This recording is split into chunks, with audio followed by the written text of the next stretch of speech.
Muy buenos días para todos, aquí a la gente de California, a los que en este momento están sintonizándonos en vivo, tal como lo habíamos prometido. Estamos en vivo en las plataformas de YouTube, en Facebook Live y, por supuesto, mucha gente que ha estado esperando este momento. Muchos se preguntaban si iban a poder ver el servicio en vivo. Obviamente, hoy el Arena está a puertas cerradas y, como bien decía la leyenda que figuraba abajo de la pantalla hace unos momentos, lo que veíamos tiene que ver con fragmentos de domingos anteriores, de lo que vivimos. Es un pedacito, una muestra de lo que vivimos aquí en River Arena hace una década. Es imposible poner todo, condensar todo en un ratito, en un momento de televisión. Pero nosotros sentíamos que esta era la manera que ustedes, desde todo el mundo, porque nos ha escrito gente de Europa, gente de África, de Oceanía, de Asia, de todo el continente americano, que están viendo en este momento esta transmisión, nos decían que esta era una oportunidad única de meterse un poquito aquí en el avivamiento de la calle Broadway. Pasa algo muy inusual, la gente llora, los hombres lloran aquí en esta congregación. Eso es lo sorprendente, que hay gente que dice, es imposible que los hombres se conmuevan y lloren. Sin embargo, los hombres lloran, los hombres se conmueven, y yo creo que esto es un regalo de parte del Señor, que lo vivimos aquí, en River Arena, cada fin de semana. Ustedes los veían recién en la alabanza, en la adoración, pequeños fragmentos. Creo que todo el mundo es de conocimiento público, todo el mundo sabe lo que está ocurriendo. En nuestro caso, aquí, en la costa oeste, particularmente de los Estados Unidos, todo Estados Unidos lo está viviendo, pero particularmente lo que nos compete a nosotros, hemos decidido hacer estos servicios a puerta cerrada, no solo para cuidar y preservar nuestra gente como una medida preventiva, que nada tiene que ver con la falta de fe, nada tiene que ver con el tener temor, porque algunos decían, ¿dónde está la fe si la iglesia se cierra? Tiene que ver con, inclusive, estar bajo los designios gubernamentales, o sea, acatar lo que el gobierno nos pide. En este momento no se puede hacer ninguna reunión que tenga más de 200 personas en esta parte de la ciudad y del país. Y nosotros somos una iglesia, como expliqué en los videos anteriores, multitudinaria, que llega gente de todo el mundo. Cuando me toca preguntar de dónde viene, siempre me dicen que llega gente desde todo el mundo y me gritan que vienen de Australia, de China. Así que es obvio que una iglesia tan cosmopolita, que recibe a gente de todo el planeta, no puede darse el lujo de abrir las puertas en estas épocas tan singulares. Voy a hablar de eso en un momento, porque el mensaje que creo Dios me ha dicho que te diga tiene que ver con lo que nosotros estamos viviendo como comunidad, como seres en esta tierra, que aunque nuestra ciudadanía no es de este mundo, obviamente tenemos que saber cómo hacerle frente, cómo vamos a encarar a futuro todo lo que se viene. Por lo pronto, estamos este fin de semana acatando lo que el gobierno dice, lo que el presidente de la República nos pidió a todos los que tenemos o congregamos gente o estamos a cargo de naves insignias como esta. Pero yo les agradezco mucho a ustedes que están allí en sus hogares en estos momentos apoyando, diciendo, pastor, estamos contigo. Se los agradezco muchísimo. Estos son momentos donde tenemos que aprovechar para hacer un altar en nuestra casa. Estos son los momentos en que a mí me gustaría que ahora, espero que la alabanza y la adoración haya congregado a toda la familia frente a un televisor, a una computadora.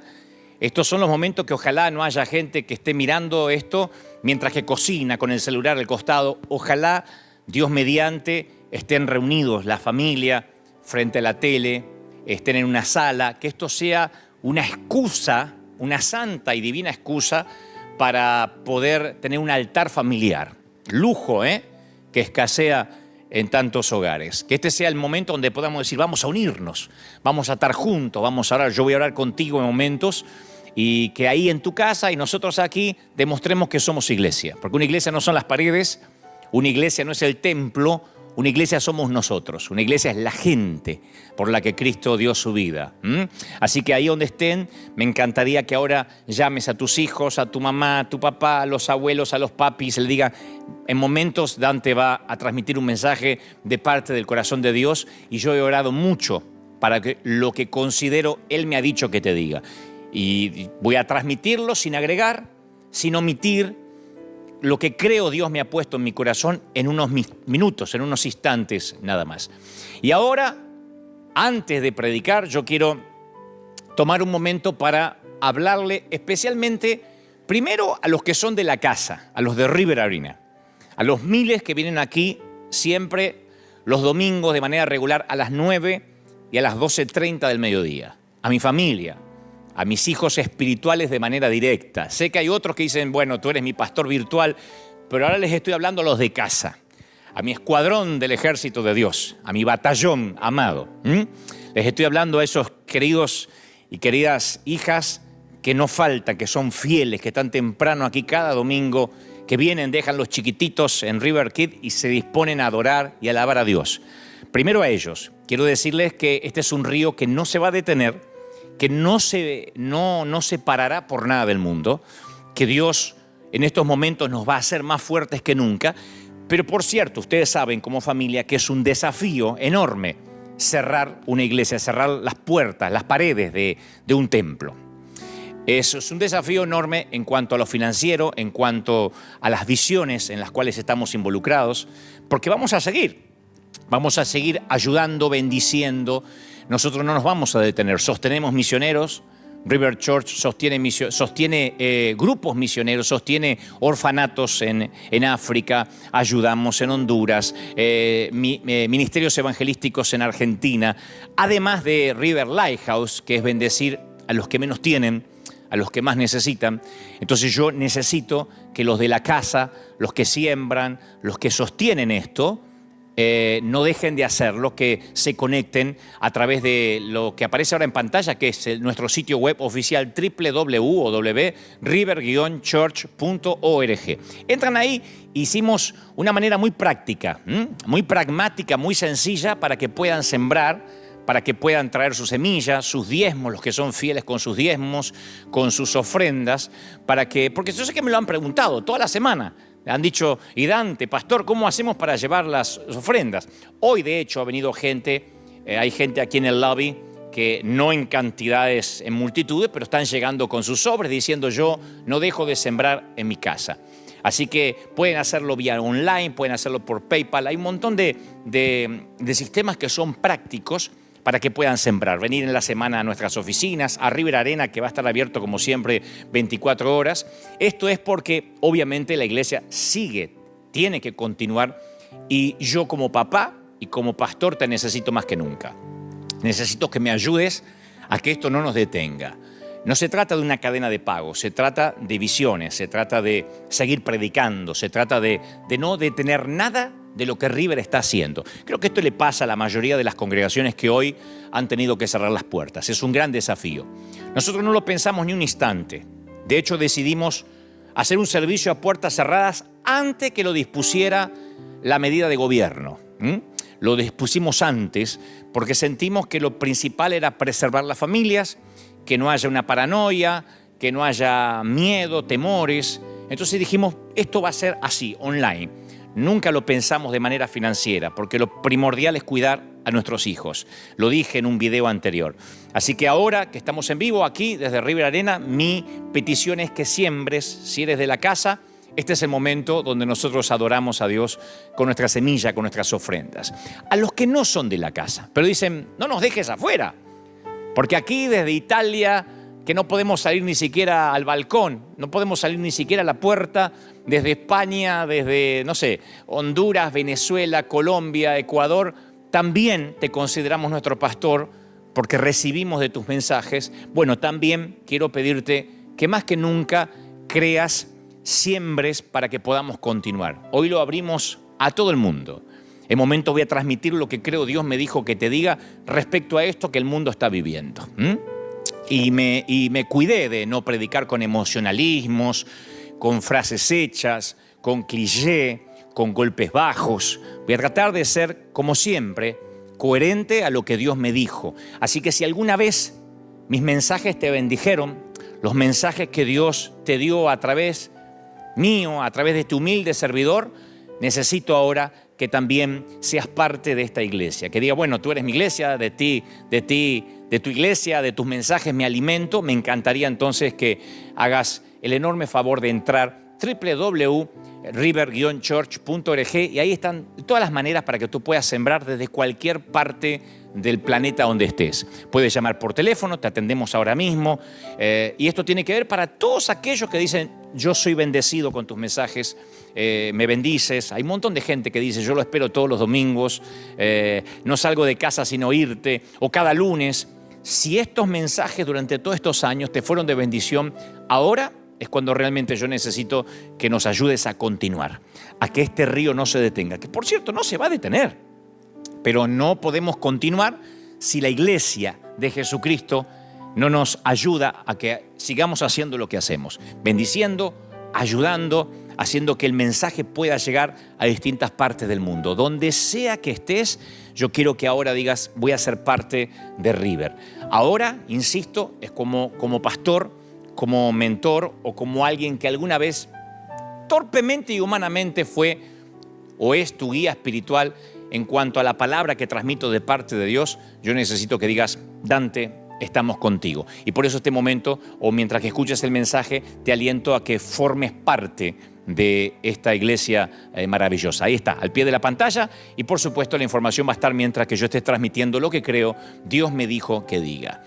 River Lighthouse nació hace un año exactamente. Un año antes de que todo esto estuviera ocurriendo.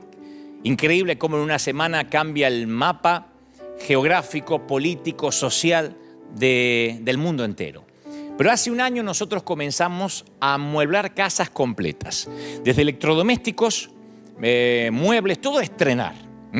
Entonces llegamos con nuestro camión y sorprendemos a la gente, le decimos, mire, si usted nos permite, le vamos a poner la casa nuevo. Esto lo hacemos a razón de 6 a 7 casas, a veces hasta 10 por semana. Saquen la cuenta, en 52 semanas hemos ayudado a más de 500 familias en lo que va. Vamos a seguir, porque esta semana volvemos a salir, porque claro, la necesidad no espera. Los que necesitan una ayuda no pueden decir, vamos a esperar que pase la pandemia. Hay gente que está durmiendo literalmente en el piso, hay gente que necesita una mano urgente. Lo estamos haciendo aquí porque uno tiene que ser testigo donde Dios nos pone y después uno va a las demás ciudades. Pero también estamos ayudando a México, estamos enviando ayuda a otras partes del mundo, porque confiamos en un Dios que abastece, en un Dios que da. Somos una iglesia conocida por dar y no por pedir. Y yo sé que muchos que nos siguen semana a semana saben de esto, de River Lighthouse, de llegar y bendecir a la gente de modo que esa gente sienta que no solo les predicamos, sino que también los ayudamos a que la vida les sea un poquito más fácil. Los muebles, los electrodomésticos no le cambian la vida a nadie, pero abren el corazón para que la gente nos permita que oremos por ellos. Le decimos, ¿nos deja orar por usted? Y es más, los invitamos un domingo a nuestro servicio. Cuando la gente tiene necesidad, viene aquí a River Arena, retira una aplicación y nosotros la consideramos si realmente tiene necesidad y la bendecimos a veces en menos de 48 horas. Y la gente llega de todas partes porque tiene necesidad. También hay necesidad aquí en los Estados Unidos, ¿cómo no? En cualquier parte. Y entonces llegamos con nuestro camión, lo bendecimos, lo ayudamos y la gente no puede creer que una iglesia no le pide nada a cambio, porque no son muebles viejos, no son electrodomésticos con fallas, usados, todo es nuevo.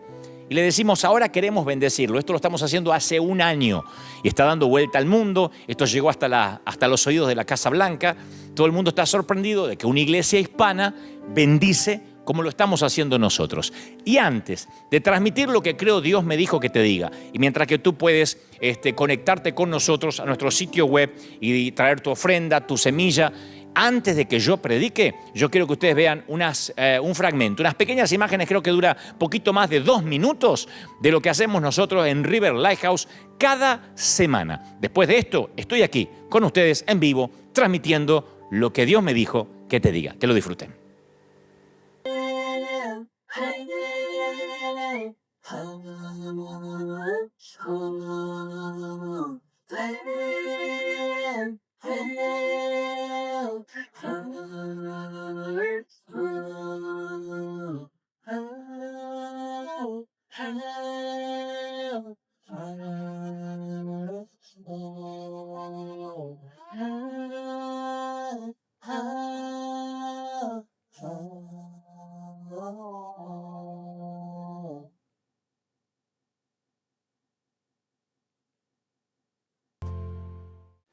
Es emocionante ver todo lo que River, lo que la congregación ha hecho, porque la congregación, insisto, si te acabas de sumar a esta transmisión en vivo, la congregación de River es la que permite que esto ocurra, que estos sueños sean realidad. Es nuestra gente, los que siembran, los que dan, los que semana a semana se comprometen. Y aquí no hay muchos ricos y millonarios, la mayoría es toda gente trabajadora, pero que aporta, que siembra, que no han dejado de llamar a nuestras oficinas diciendo, ¿cómo podemos hacer? Si las puertas de la arena están cerradas este fin de semana, ¿cómo hacemos para alcanzar nuestra semilla? Eso es algo maravilloso, que uno no tiene que insistir ni apelar a nada, mucho menos manipular a la gente. En cuanto a qué va a pasar la semana que viene, estén atentos porque vamos a estar con los oídos prestos a lo que vaya sucediendo. Este mapa va cambiando día a día. Así que esperamos, Dios mediante, estar aquí con toda la gente, estar aquí con el Arena abierto el domingo que viene. Esperamos que sí, que estemos aquí a las 9, las 12:30 y pronto nuestro tercer servicio, como lo venimos anunciando, porque ya no damos abasto. Ojalá que Dios permita que el domingo que viene estemos aquí con toda la gente y con esto abierto. Si no, estén atentos a las redes, a nuestros comunicados, porque si no nos permiten hacerlo o si no es prudente, entonces seguiremos de esta forma hasta tanto la cosa cambie, hasta tanto el gobierno nos permita tener reuniones públicas multitudinarias. Mientras tanto, estén atentos. Muy bien. A mediados de los años 70, aquí en Los Ángeles, comenzaron a construir una nueva generación de naves espaciales. Y la primera en ser lanzada fue el transbordador espacial Columbia, algunos deben recordar, la nave insignia de la nueva flota de la NASA.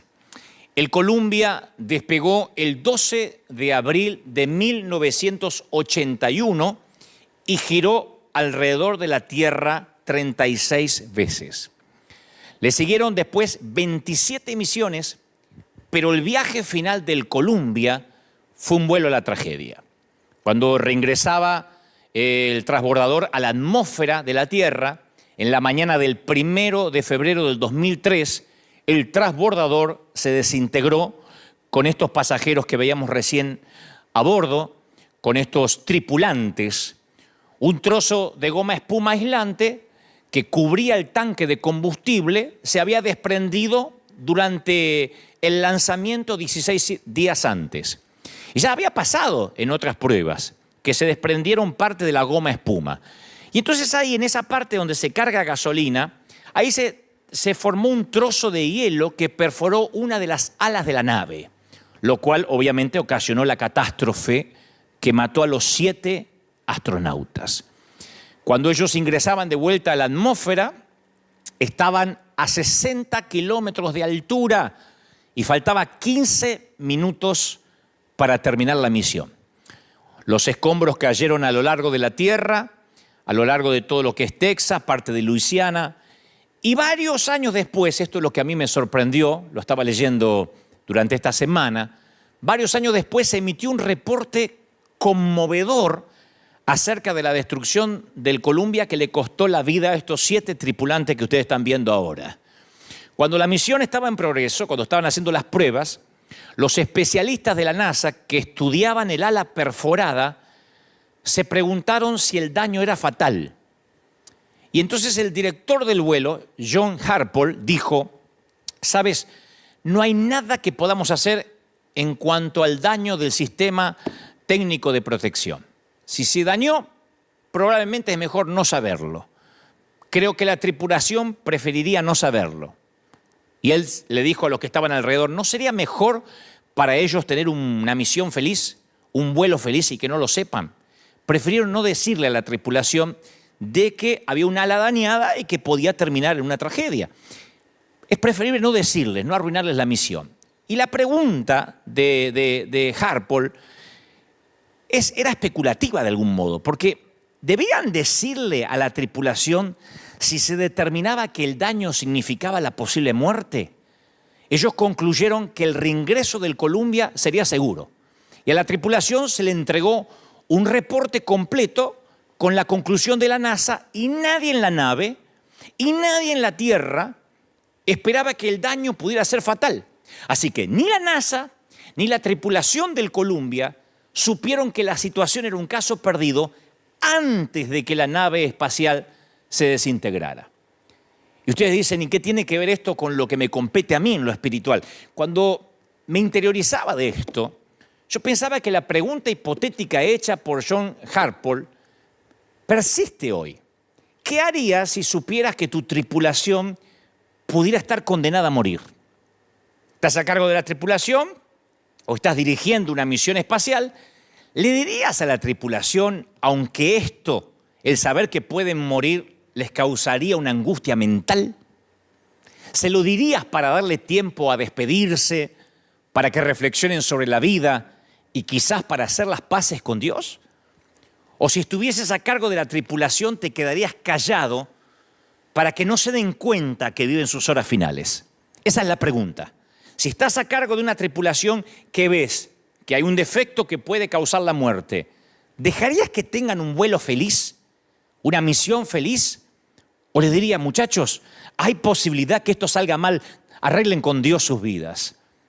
Reflexionen, manden mensajes a sus seres queridos? Esta es la misión de la iglesia ahora, en este momento.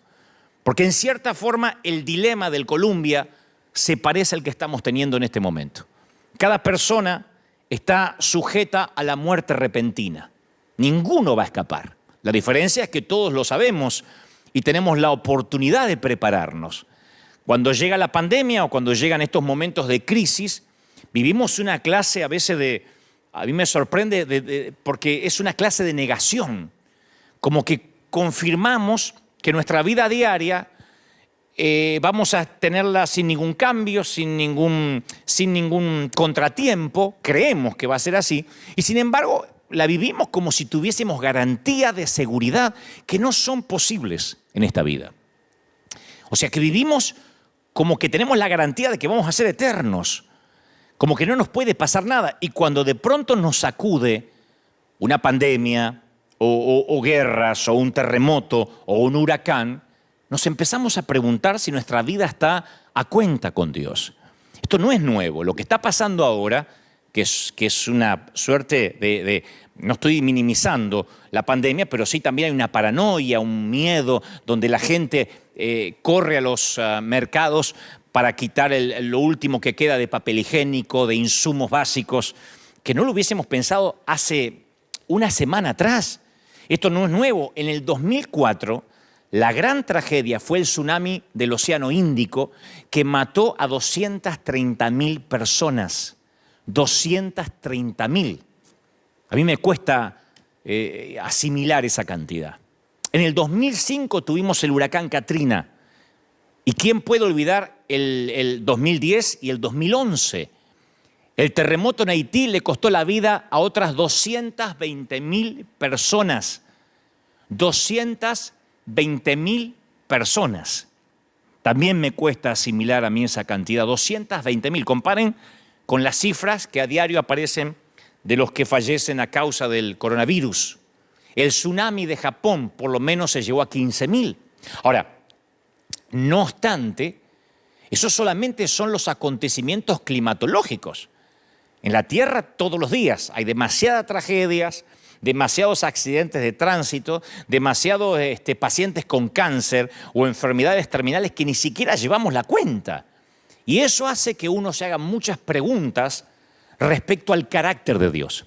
Ahora es cuando la gente mira hacia las iglesias o trata de escucharnos a nosotros y como cristianos, como seguidores de Dios, no podemos pretender creer que Dios está sorprendido.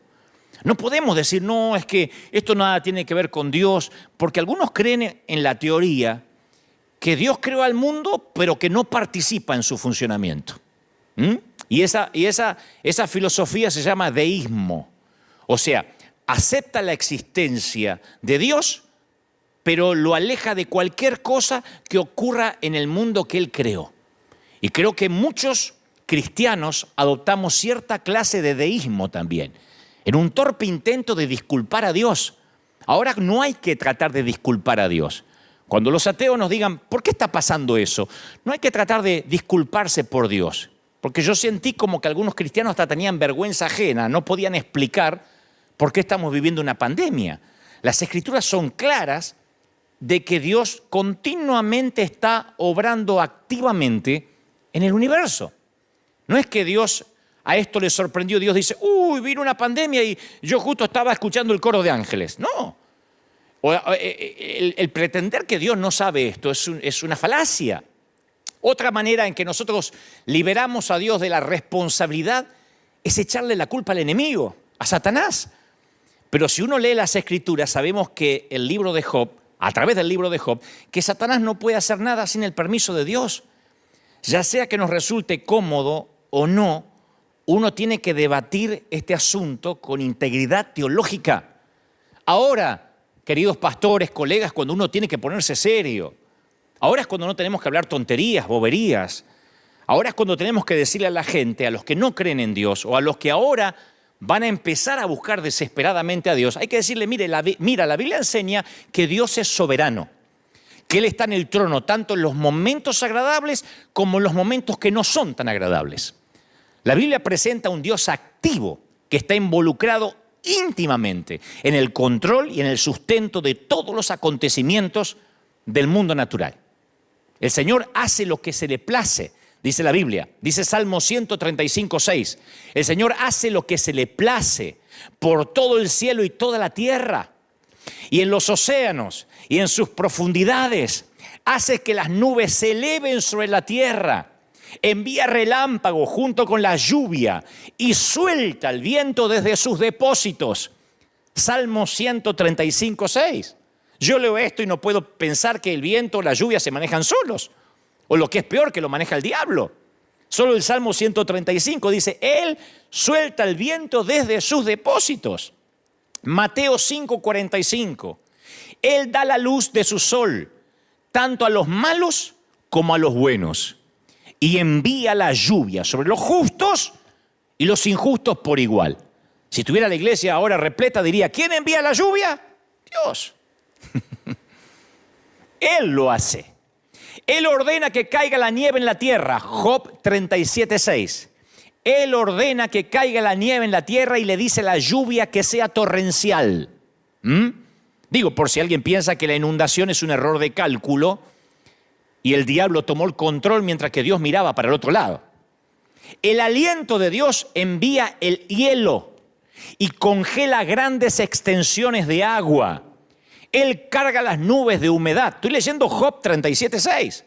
Él carga las nubes de humedad y después salen relámpagos brillantes. Las nubes se agitan bajo su mando y hacen por toda la tierra lo que Él ordena. O sea, yo creo que cuando veo las Escrituras no puedo en ningún momento dudar que Dios en algún momento del planeta pierde el control.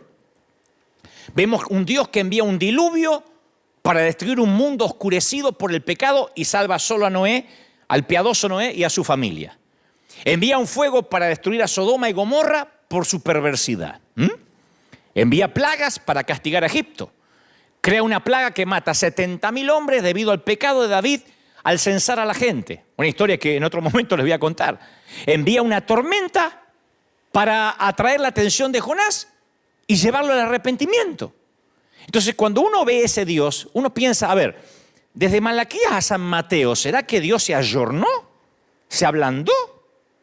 No estoy diciendo que era un Dios malo, explicaré eso en momentos, ni que Dios sea malo hoy. Quiero que entendamos que cuando pasan estas cosas, los predicadores no tenemos que salir a tratar de disculpar a Dios.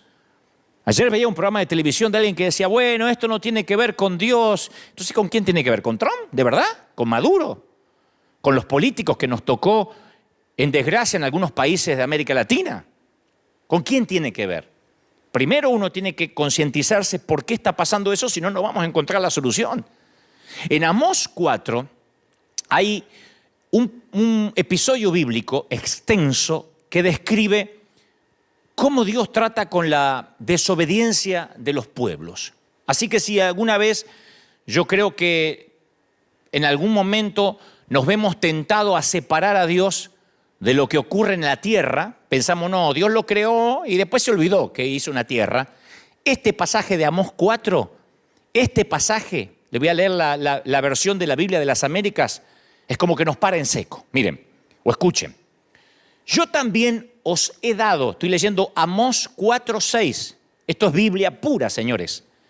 Yo también os he dado dientes limpios en todas vuestras ciudades y falta de pan en vuestros lugares, pero no os habéis vuelto a mí, declara el Señor.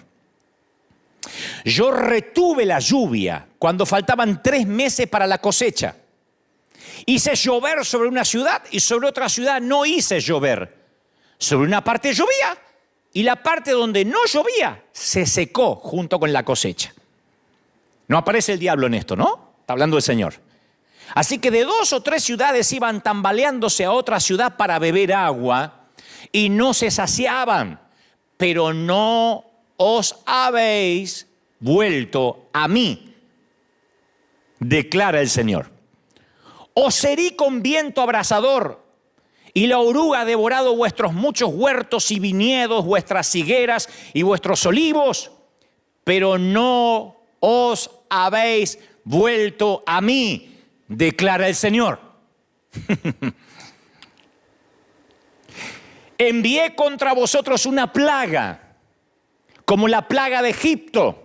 Maté a espada a vuestros jóvenes junto a vuestros caballos capturados e hice subir hasta vuestras narices el hedor de vuestro campamento, pero no os vuelto a mí, declara el Señor. No os habéis vuelto a mí.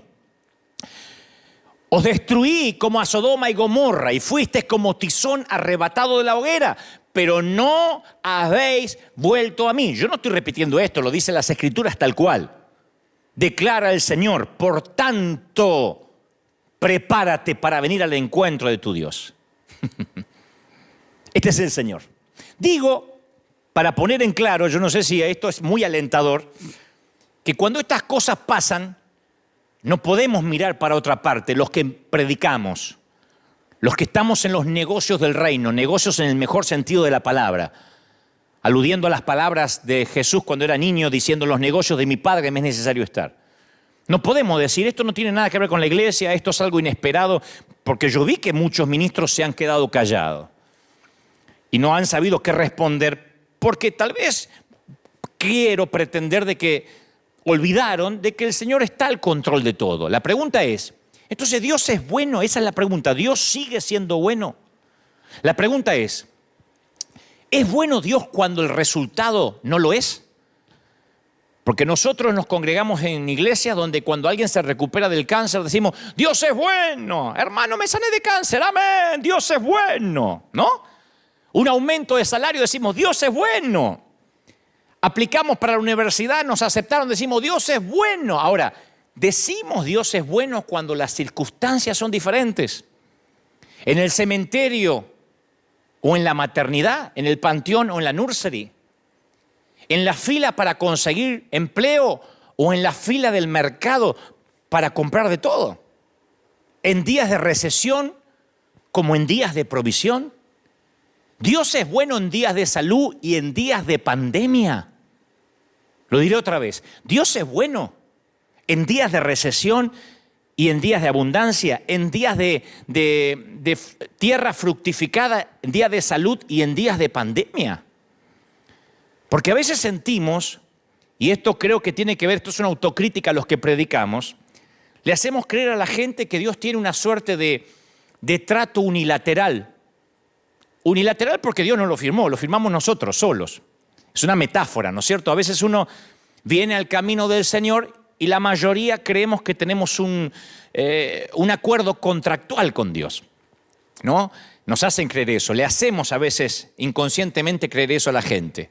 Promete ser una persona decente, promete ser bueno, traer tus diezmos y entonces Dios salvará a tu hijo, sanará a tu esposa, cuidará tu trabajo. Pero ese siempre fue el evangelio del multinivel, porque el Señor también dijo: en el mundo tendréis aflicción. Entonces cuando uno le dice: pase al altar para que la vida te vaya bien, la vida de este lado de la eternidad, ahora que hay una pandemia, ese evangelio se desmorona. Ahora es cuando muchos que predican empoderamiento no saben qué decir. Porque la gente dice: usted me vendió un multinivel, esto era como un shampoo Ceramidas. Esto era como un multinivel donde yo venía y cada vez estaba más alto en la pirámide. Ese es el evangelio del multinivel que ahora enmudece a algunos mensajeros. Aquí todos los domingos, y los que me siguen domingo a domingo saben que yo digo siempre, la iglesia se trata de gente rota, de gente con problemas, de gente que no necesariamente sube todos los días de nivel, sí espiritualmente, pero a veces las cosas no van bien. Porque a veces Dios no satisface nuestras expectativas y quedamos girando en un torbellino de preguntas, de dudas. Y ahí es cuando llegan los clientes, entre comillas, a reclamar las garantías de lo que compraron, ¿no? Y yo quiero que sepas bien esto, Dios no ha hecho tratos con nadie.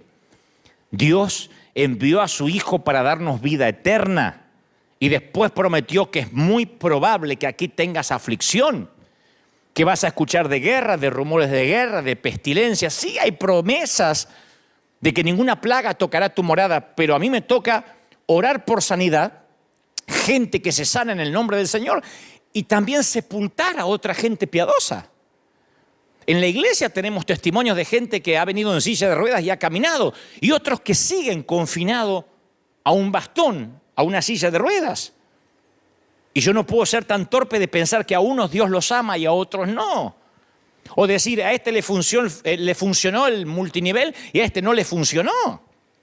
Aquí es cuando ese evangelio de naipes se desmorona.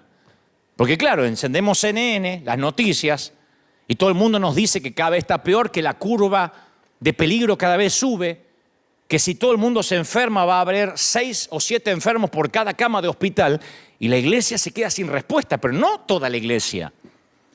Se queda sin respuesta la iglesia del multinivel. La iglesia que le dice a la gente, usted no va a tener problemas ni se va a enfermar. Porque Dios no permite las enfermedades. Pero Dios, voy a las Escrituras y me dice que sí. A veces es la forma en que Dios llama la atención. Cuando los demonios rogaron a Jesús que los enviara a un hato de puercos, ¿se acuerdan del endemoniado gadareno? Él les dio permiso, dice Mateo 5:12. Él les dio permiso. O sea que Dios da permiso para que sucedan determinadas cosas. Él permite que la tierra se seque y que los tallos a veces crezcan desnudos. Lo leímos recién en Amós. Él le permite al enemigo que se desate el caos en ciertas ocasiones, pero no permite que triunfe. No permite que triunfe. Estas son terribles calamidades, productos de un planeta Tierra caído. Y por el contrario, cada mensaje en la Biblia, en especial la historia de José, ustedes deben recordar José que fue vendido por sus hermanos y que llega a Egipto y luego le dice a sus hermanos, miren, todo lo que ustedes hicieron, Dios lo transformó, lo trastornó para bien. Cuando uno ve la historia de José, nos lleva a creer que Dios mezcla algunos ingredientes y de alguna forma saca algo bueno de todos esos ingredientes. Ese fue el mensaje de Jesús. Cuando sus seguidores divisaron a un ciego a la orilla del camino, le pidieron a Jesús una explicación, como ahora la gente está pidiendo una explicación. Le dijeron, ¿por qué está ciego? ¿Estaría enojado Dios? ¿De quién era la culpa? ¿De quién había pecado? ¿Sus padres o él? Y la respuesta de Jesús ofreció una opción superior. Él dijo, el hombre quedó ciego para que las obras de Dios se manifiesten en él. Juan 9:3. Para que las obras de Dios se manifiesten en él. No pecó ni este ni los padres. Lo que está ocurriendo es para que Dios manifieste su poder. Porque si Dios llegamos a la conclusión que no está a cargo de los desastres del mundo, ¿cómo entonces vamos a decir que dependemos de Él, que Dios está al control de nuestra vida y de nuestro futuro? O sea, ¿de verdad estamos predicando un Dios que se ocupa de mi uña encarnada, que se ocupa de los divorcios, que se ocupa de la mamá que perdió a su hijo, pero no se ocupa de los desastres climáticos o de las pandemias? ¿O Dios está involucrado en todas las funciones del mundo o no está involucrado en ninguna? Pero no es un Dios que algunas cosas se le escapan y otras cosas sí las tiene en cuenta. Tampoco es verdad que yo sé que hay gente que dice, bueno, pero a lo mejor esto es el otro día escuché que alguien dijo, a lo mejor esto tiene que ver con una represalia de Dios contra alguien. Porque ahora es cuando surgen las teorías conspirativas, ¿no? Yo escuchaba estos días, no, esto es un virus, que me parece que lo hicieron en un laboratorio y lo soltaron. No nos consta, siempre han surgido estas conspiraciones, no nos consta. Nadie tiene pruebas para decir eso. Sea eso, haya nacido en China, comiendo animales salvajes, siempre surgen las teorías conspirativas.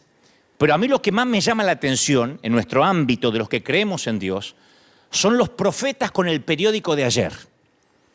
Porque el profeta con el periódico de ayer pasó esto y por eso doy esta profecía hoy. Cualquiera es profeta con el diario de ayer. Entonces, no es cierto decir que cada desastre particular es un juicio porque alguien metió la pata. Después del 9/11, después del 11 de septiembre, algunas personas decían que el desastre había sido juicio de Dios sobre los Estados Unidos por culpa de sus políticas. Porque siempre cuando uno encuentra un culpable es como que nos da un alivio a todos. Hay gente que piensa que lo que sucede es culpa de algo que se cometió en el contexto inmediato del desastre. Y en el Evangelio de Lucas, Jesús advirtió sobre estos profetas con el periódico de ayer.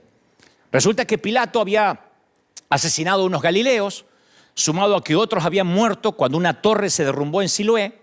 Y entonces cuando le preguntaron a Jesús sobre eso, porque le preguntaron por qué había ocurrido eso, por qué se había derrumbado una torre y por qué había ocurrido esas tragedias, Jesús dijo, ¿piensan que esos galileos eran peores pecadores que todas las demás personas de Galilea? Y que por eso sufrieron. De ninguna manera. Ustedes también van a perecer a menos que se arrepientan de sus pecados y vuelvan a Dios. Eso me fascina. Porque el Señor dice, ¿creen que esos 18 que murieron cuando la torre de Siloé se les cayó encima eran peores pecadores que el resto de los que sobrevivieron en Jerusalén? No.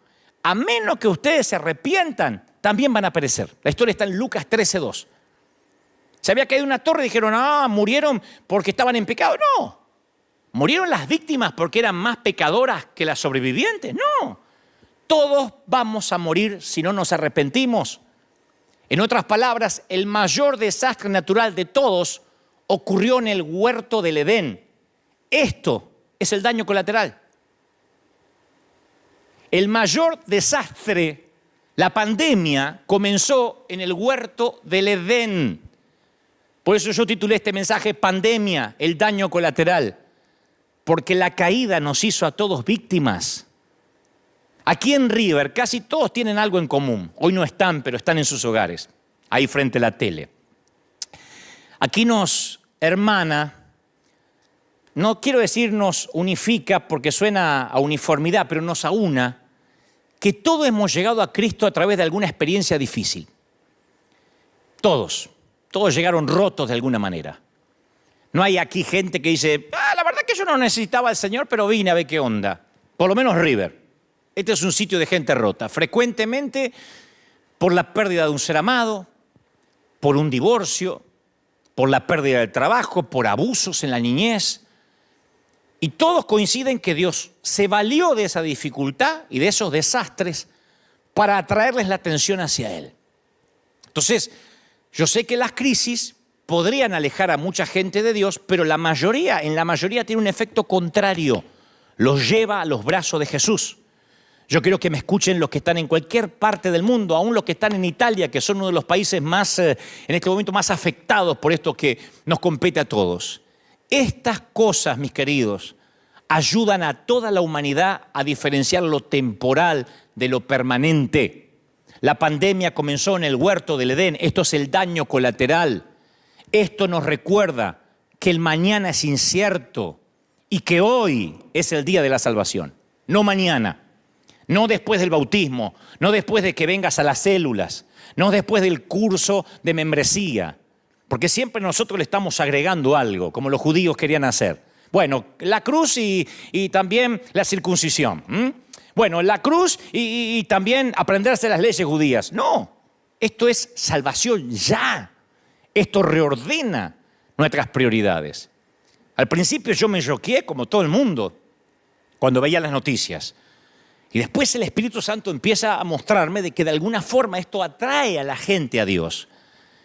Porque es común en medio de la sequía olvidar que lo normal es que llueva. Lo sagrado se vuelve común. Si esto estuviese repleto, yo diría, iglesia, lo sagrado se vuelve, y todo el mundo gritaría, común. Porque he dicho eso hace 10 años. Es muy normal que cuando el médico nos da las malas noticias, olvidemos que la mayoría del tiempo solemos tener buena salud. Porque las bendiciones de Dios abundan, son la norma. Pero en estas temporadas nos olvidamos de los tiempos buenos y lo sagrado se nos vuelve común, aún a los que van a la iglesia. Estados Unidos de América, era un país que importaba misioneros, exportaba misioneros a todo el mundo. Las iglesias en Argentina, en mi país, en México, en Colombia, en Honduras, nacieron por misioneros que salieron de aquí. La mayoría de las iglesias en los Estados Unidos suelen estar vacías los domingos por la mañana. ¿Qué pasó? Lo sagrado se vuelve común. Las palabras de José a Faraón fueron claras. Dice, después llegará un tiempo de 7 años de un hambre tan intensa que la gente se va a olvidar de la prosperidad de Egipto. El hambre va a destruir la tierra. Ese era el sueño que cuando el profeta lo discierne y se lo dice, la hambruna va a ser tan grave que va a borrar el recuerdo de los años buenos. José vio en el sueño ambas épocas, la de la abundancia y la de escasez, y ambas épocas bajo el paraguas de la jurisdicción divina. Las buenas épocas y las épocas de hambruna. Pero ¿qué pasa? Que cuando viene la hambruna, la gente se olvida de cuando todo estaba bien, de cuando comía. Por eso esta pandemia no define a Dios. Porque algunos dicen, ¿y qué dice Dios a esto? ¿Ustedes que creen en Dios? Alguien me interpeló hace una semana y me dijo, ¿tú qué hablas de Dios? ¿Qué dice Dios? Esto no define a Dios, esto nos define a nosotros. Porque cuando vienen los desastres, Dios no está siendo puesto a prueba. Nosotros estamos siendo puestos a prueba. Cuando ocurren estas cosas, no podemos pensar que las muertes masivas pueden desacreditar a Dios más de lo que pudiera hacerlo una sola muerte. Sabemos quién trajo la muerte al mundo y no fue Dios. La muerte, la pandemia comenzó en el huerto del Edén, no comenzó en China. La pandemia no comenzó con un murciélago, comenzó con un hombre. La pandemia no es un murciélago, no comenzó con un ratón. La pandemia comenzó con Adán, con Eva. Así que voy a decir esto de la manera más directa, pero tal vez suene sórdida, pero no tengo otra manera de decirlo. Hay que recordar que cada una de las personas que murió en el terremoto de Haití también iban a morir eventualmente. Todos los que están siendo infectados por el coronavirus, no queremos que sean infectados, oramos para que pronto descubran el antídoto, pero no nos olvidemos que también morirán eventualmente aunque no estén infectados. El hecho que las muertes sean inesperadas y sean simultáneas nos impactan más. Pero yo escuché a un periodista anoche decir, nunca voy a creer en un Dios que permita que a sus criaturas les pasen cosas tan terribles. Y como piensa ese periodista, lo que me aterra no es que lo piense el periodista, que me consta que es ateo, sino que me aterra que esto lo piensen algunos cristianos. Me aterra que haya gente que venga los domingos a la iglesia que cree que Dios es un Dios tipo padre helicóptero, que sobrevuela justo arriba de nosotros a tiempo y nos rescata. Me preocupa que haya gente que crea en un Dios que nos aísla de toda situación desagradable, como un padre sobreprotector, un Dios aséptico. Hay un montón de gente que cree en un Dios que le garantice protección, seguridad, felicidad, que los libre de tragedia y dolor. Eso es un seguro médico, un multinivel, pero no es Dios. Porque si uno no dice esto, cuando la gente después, a mí como pastor me viene y me dice, ¿sabe? Tuve que enterrar a mi padre. Tuve que sufrir la tragedia de un hijo. Gente con leucemia, con cáncer. Yo creo que Dios sana. Claro que sí, y oro siempre por sanidad. Pero yo sé que eventualmente todos vamos a morir y por eso tenemos que tener nuestra vida a cuenta con Dios. Hay mucha gente que ahora se acuerda de Dios. La misma gente que pregunta ¿dónde está Dios? En una pandemia se rehúsa a adorarlo y honrarlo cuando vienen años de paz y de calma. Los mismos que dicen ¿dónde está Dios? Y se desesperan por llevarse todo el papel higiénico, que nunca lo voy a entender por qué se llevan el papel higiénico de los mercados, son los que no adoran a Dios cuando no hay virus. Son los que cuando hay un Super Bowl, lo primero que hacen es faltar a la iglesia. Son los que cuando juega el Chivas y el América, la iglesia no importa. Son los que cuando hay un mundial y juega su equipo, no importa 3 cuernos leer la Biblia o la iglesia. Son los que ahora dicen, ¿dónde está Dios? ¿Dónde está el papá helicóptero? Ellos dejan de lado a Dios en las temporadas buenas, pero creen que Dios está obligado a ayudarlos cuando vienen las temporadas malas. Creen que el Dios al que deshonran cuando están bien debería sanarlos cuando están enfermos. Que el Dios al que ignoran cuando son ricos debería rescatarlos de la inminente pobreza. Y es el Dios al que se rehúsan a adorar cuando la tierra permanece firme y ahora le exigen que los venga a rescatar cuando la tierra comienza a temblar. Pero Dios no te debe nada. Dios no me debe nada. Dios no te debe nada. No me debe nada. Dios no es deudor de nadie. Antes de que acusemos a Dios por su despreocupación, hay que agradecerle por los tiempos que nos cuidó. Siempre le digo a la iglesia, la salud, el tener pulmones. Si desayunaste esta mañana, si esta mañana desayunaste, tiene mucho más que mucha gran parte de la humanidad. Ni te digo si además tienes planificado almorzar. Y si puedes darte una ducha diaria, no sabes lo que tienes. Y no hay que irse a Uganda, a Somalia, hay que pensar nada más en nuestros hermanos de Venezuela. O en algunos hermanos de Cuba. Si tienes pulmones, si pudiste ahora levantarte y tienes un sillón o una silla donde ver este mensaje, tienes mucho más que muchos que hoy no tendrán donde sentarse ni donde dormir. Siempre estamos rodeados de bendiciones inmerecidas. Dios nos bendice hasta con su silencio.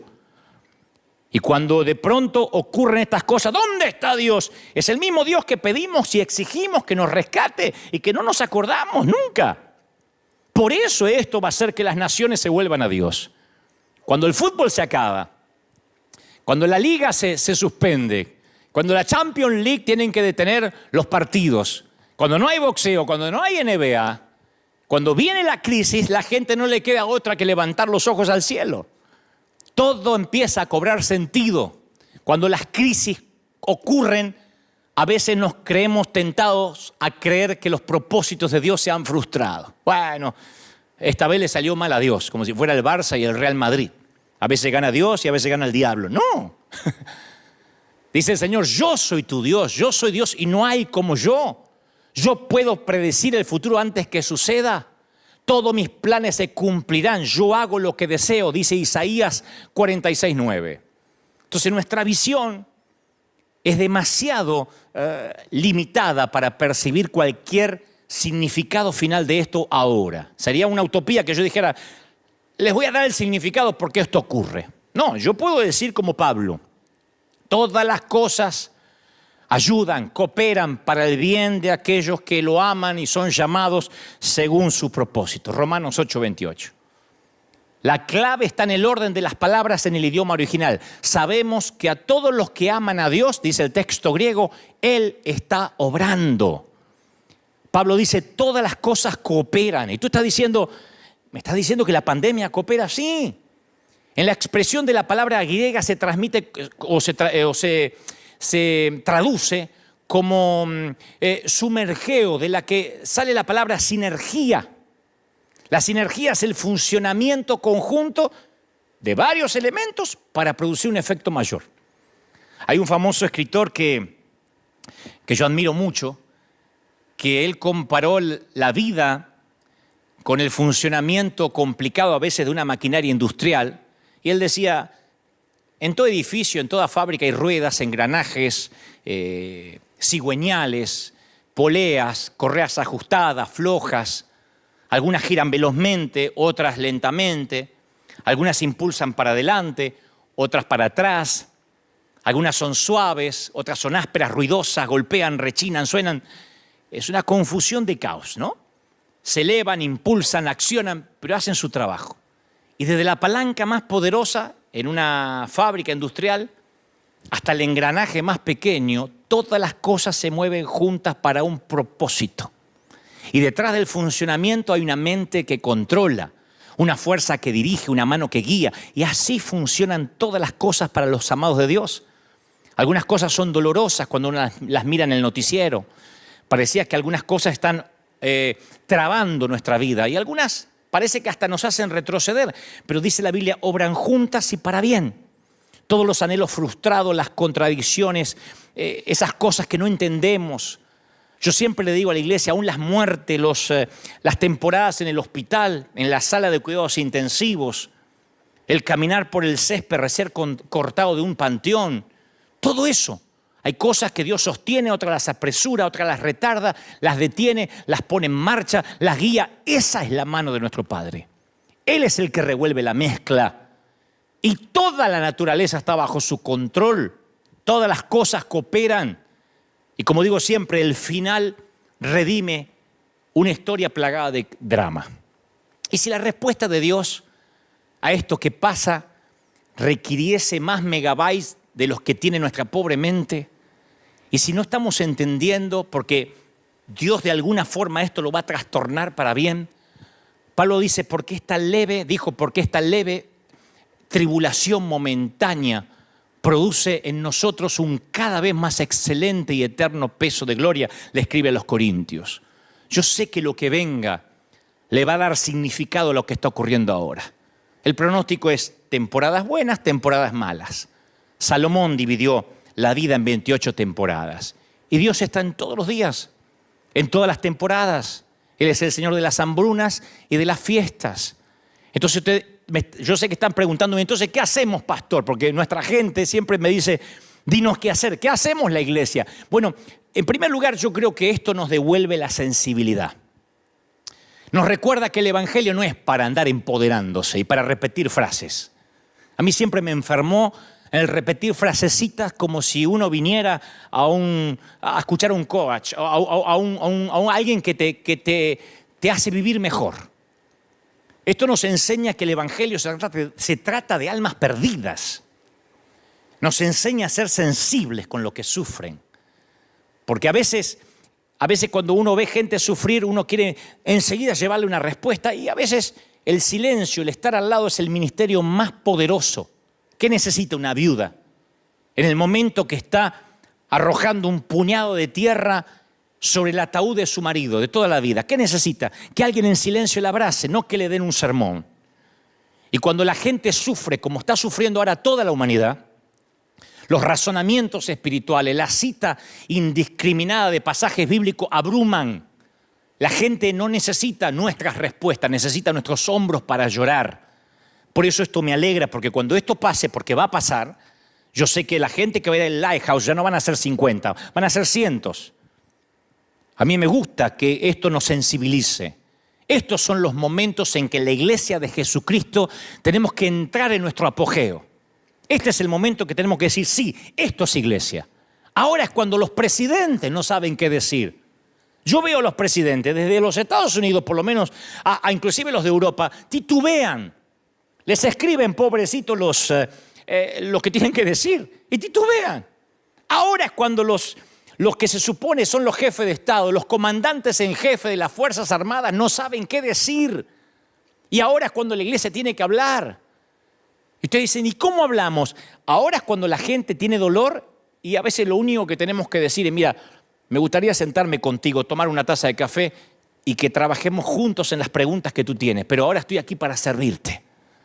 Es que tengo miedo porque me voy a enfermar. Yo estoy aquí para estar contigo, para servirte. ¿Qué puedo hacer? Porque esto nos recuerda que estamos de paso.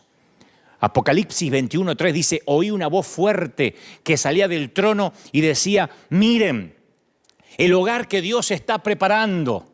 Miren, Él vivirá con ellos y ellos serán su pueblo. Dios mismo estará con ellos. Él mismo, Él secará toda lágrima de sus ojos. No habrá dolor y estas cosas no existirán más. O sea que este no va a ser nuestro hogar permanente. Ese es el mensaje que alguien que no tiene a Dios necesita oír ahora. Pablo dice, toda la creación espera con anhelo el día futuro en que Dios le revele a sus hijos verdaderos la eternidad. Porque sabemos que toda la creación gime de angustia como si tuviera dolores de parto, le dice Pablo a los romanos. Ahora es cuando hay que decirle, no te preocupes, sabíamos que esto iba a pasar. En nuestra iglesia continuamente hablamos de los días finales, pero no te preocupes, Porque vamos a salir de esto y esto va a hacer que reordene tus prioridades. ¿Va a haber cura para la pandemia? No quiero parecer un profeta con el periódico de ayer. Yo sé que pronto los científicos, los infectólogos van a dar con la vacuna contra el coronavirus.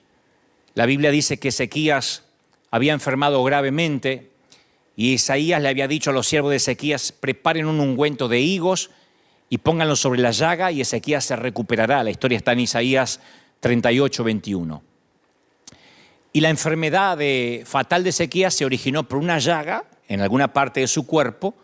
Probablemente suponemos que se había infectado y que se estaba filtrando veneno en su sistema, por eso estaba por morir. Y Dios le da instrucciones a Isaías para que se sanara, pero que tenía que transmitir una cura, una suerte de asepsia a los médicos de la corte. O sea, la receta era un ungüento, una pasta hecha con higos machacados para aplicarlo en la llaga. Uno se podría preguntar por qué Dios no lo sanó simplemente con un milagro. ¿Por qué no sanar a Ezequías por medio de un milagro, una palabra? Dios tiene la costumbre de usar a su gente, a sus dones y a sus recursos para llevar a cabo sus planes.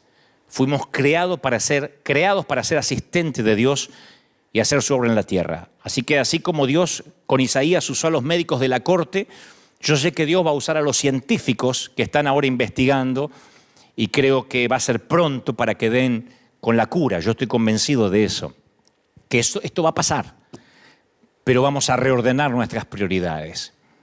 Vamos a ordenarla de modo que cuando esto pase, que va a ser pronto, no diré yo una fecha porque no estoy fungiendo de profeta, solamente de transmitirte lo que Dios me dijo que te diga.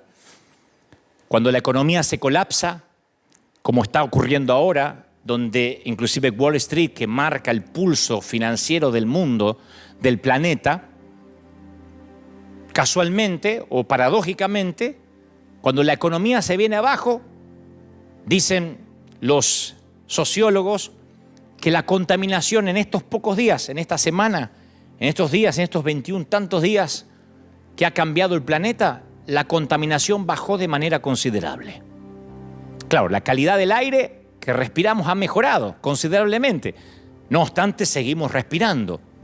Para lo que decía recién, que a veces olvidamos las cosas comunes, las cosas que Dios nos permite tener, ¿no? Seguimos respirando. Algún propósito, Dios es el que revuelve y hace que todo obre para bien. Algún propósito hay. En un momento en que las minorías reclaman no ser discriminadas, en un momento que las minorías defienden el lenguaje inclusivo, incluso, que van a las plazas y dicen hay que cambiar la manera de hablar, hay que decir todes en vez de todos, porque eso nos mete a todos. Aparece un virus que nos hace experimentar que en un cerrar de ojos todos nos convertimos en discriminados o en potenciales discriminados. No solo las minorías sexuales, las minorías religiosas, las minorías étnicas, todos. Todos podemos ser potenciales enfermos. En aquellos a los que no se les permite cruzar las fronteras, en aquellos a los que no tenemos miedo que nos transmitan enfermedades, aún no teniendo ninguna culpa, siendo de raza blanca, raza negra, occidentales, asiáticos, no importa los lujos económicos que tengas a tu alcance. Estos diluvios, estas crisis, nos hace ver a todos iguales. De pronto todos somos mortales. Abrimos el periódico y descubrimos que alguien que coloca a Oscar sobre la chimenea, que levantó Oscar de la academia por sus películas como Tom Hanks, dice: estoy enfermo y estoy atravesando la pandemia y estoy atravesando la enfermedad. Y uno dice: wow, esto no es aquello que afectaba a los de Haití, ¿no? Esto no es aquello que vivían allá en una parte de África que nunca voy a ir. Esto no importa si vives en Beverly Hills, en un rancherío, en los suburbios. Esto nos iguala a todos.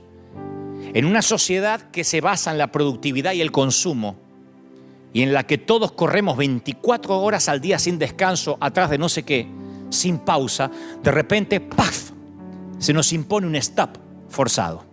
Quietecitos en casa, día tras día. Mírense en ustedes, ¿Cuánto hace que no se ponían en una sala a escuchar un mensaje? ¿Escuchaste al predicador aquel? Sí, lo escuché en el celular mientras manejaba, mientras que iba al trabajo. Yo mientras tomaba café. Yo lo escuchaba mientras me bañaba. Miren ahora, todos quietecitos, haciendo altares en casa. No estoy ponderando lo que está ocurriendo. Digo, ¿no será que nuestra mente no alcanza a comprender qué quiere Dios? Estamos contando las horas de un tiempo al que le hemos asignado un valor monetario. Porque la gente mide el tiempo en retribución a algún tipo de dinero. Y entonces cuando ahora nos obligan a pasar tiempo, a trabajar desde casa, de pronto valoramos el tiempo. Yo extraño horrores a nuestra gente. Los extraño. Y creo que en algún momento habré pecado de tomármelos como algo común. Todos los domingos, hace 10 años, yo salgo aquí y a las 9 de la mañana esta iglesia está repleta, el arena está llenísimo y sale la gente promediando las 11 y a las 12:30 se vuelve a llenar.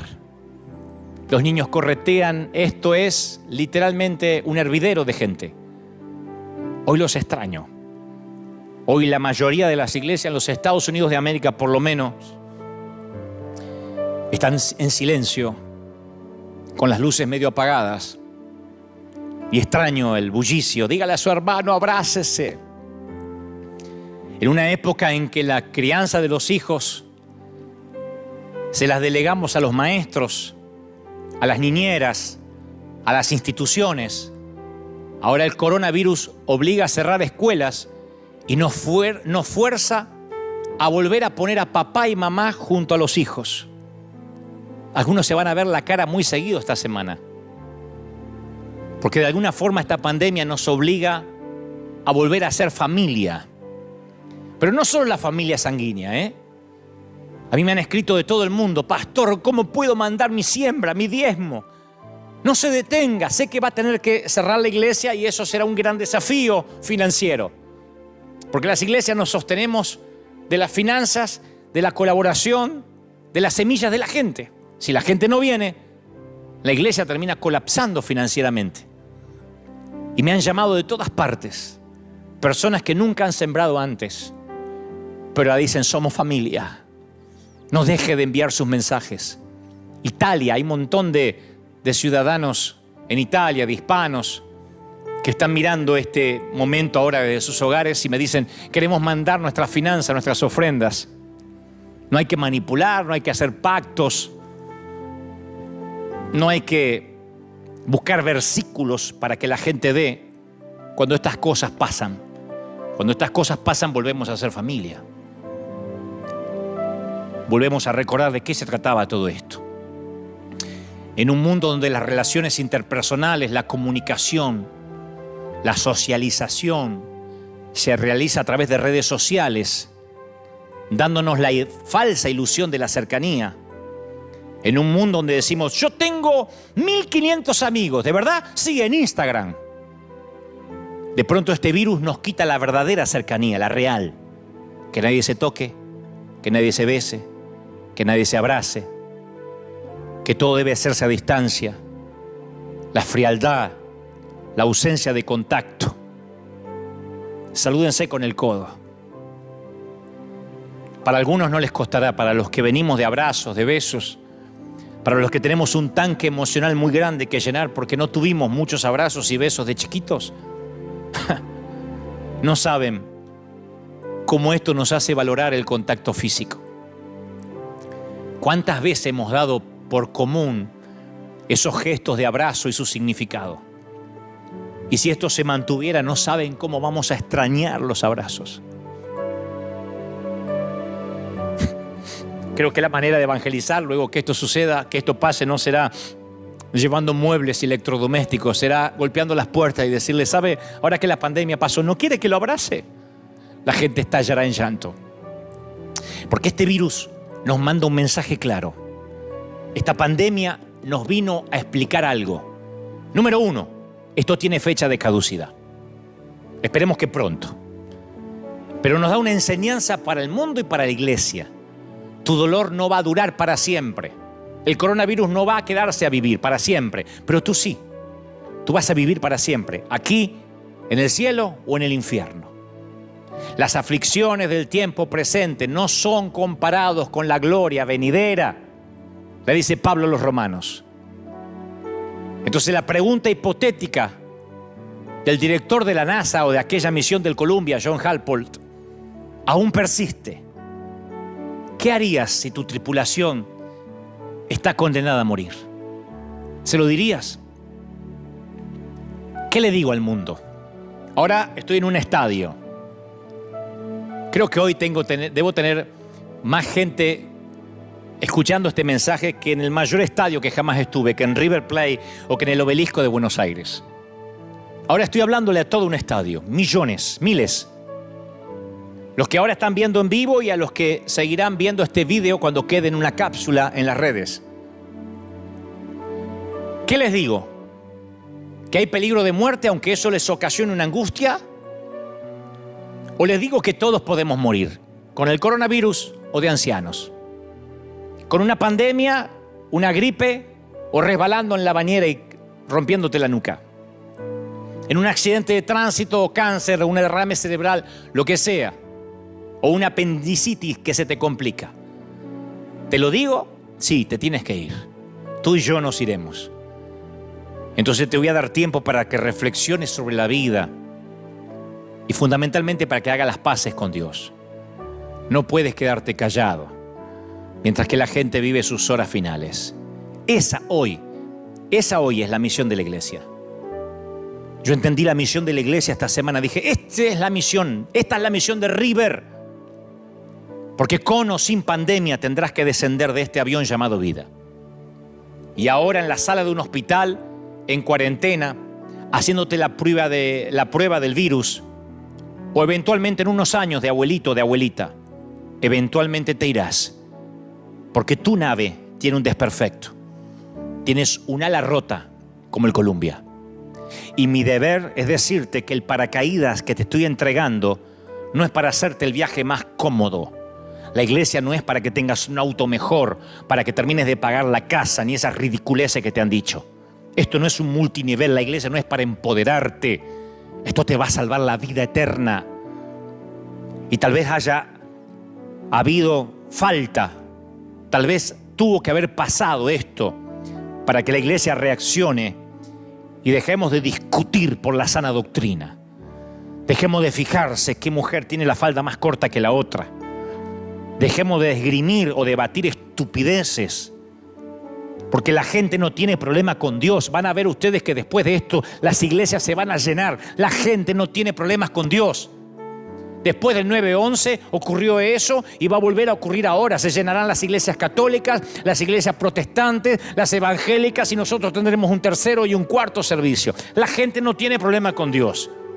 Tiene problemas con nosotros, sus mensajeros. Que le hemos dicho que no tendrían aflicción, que no se enfermarían. Le hemos dicho que le hemos dado decretos proféticos absurdos. Y tal vez haya habido falta una pandemia para que la iglesia deje de ser conocida por todo aquello a lo que se opone y empiece a ser conocida por todo aquello de lo que propone.